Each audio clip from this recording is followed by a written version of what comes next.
இருளில் நிலவாக பிறந்தார் நபி, இருளில் நிலவாக பிறந்தார். இந்த இகத்தோரின் மனக்கதவை திறந்தார். இருளில் நிலவாக பிறந்தார்.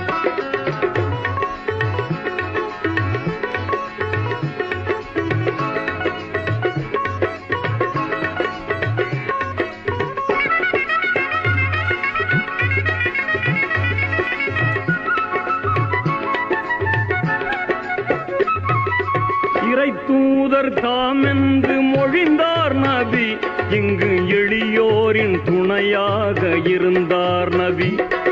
இனபேதம் குலபேதம் மறுத்தார் நபி, எங்கும் இன்பங்கள் பொங்கிடவே உழைத்தார் நபி.